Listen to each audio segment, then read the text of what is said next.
దేశ ప్రజానీకానికి డాక్టర్ బాబు జగ్జీవన్ రామ్ చేసిన సేవలు మరవలేనివని కాంగ్రెస్ పార్టీ నియోజకవర్గ ఇన్ఛార్జ్ పూజల హరికృష్ణ అన్నారు.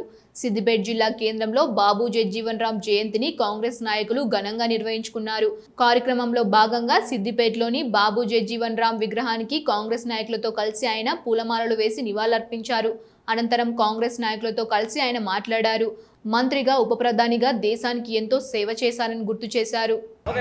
ఈరోజు భారతదేశ మాజీ ఉప ప్రధాని బాబు జగ్జీవన్ రావు గారి జయంతి సందర్భంగా ఈరోజు రాష్ట్ర ప్రభుత్వం ఘనంగా ఆయన జన్మదిన వేడుకలను ఈరోజు రాష్ట్రం మొత్తం జరుపుకుంటూ ఉంది.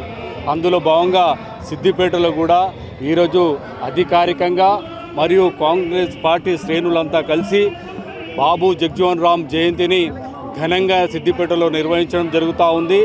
అతని పూలమాలలు వేసి మేము ఈరోజు అతని జన్మదినాన్ని ఘనంగా జరుపుకుంటూ ఉన్నాం. అతను ఎప్పుడు కూడా చిన్నప్పటి నుంచి బీహార్లో పుట్టినప్పటికి కూడా విద్య ద్వారానే సమాజంలో మార్పు తీసుకురావచ్చనని దృఢంగా నమ్మి విద్యను బాగా ప్రోత్సహించి విద్యలో ఉన్నత శ్రేణులకు తీసుకొచ్చి అప్పుడు మహాత్మా గాంధీ గారి ఆశయాలను కొనియాడి స్వతంత్ర పోరాటంలో పాల్గొని బ్రిటిషులకు వ్యతిరేకంగా పోరాడినటువంటి వ్యక్తి బాబు జగ్జీవన్ రామ్ గారు. ఈరోజు ఆయన కేంద్ర ప్రభుత్వంలో అనేక శాఖలుగా నిర్వహించిండు.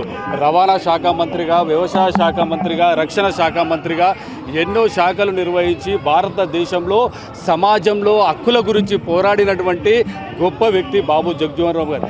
నేటి తరానికి కూడా ఇంకా అతని ఆశయాలను పల్లె పల్లెల, గ్రామ గ్రామాల ఈరోజు గుర్తు చేసుకొని అతని బాటలో అందరూ నడవాలని మనస్ఫూర్తిగా కోరుకుంటా ఉన్నాను.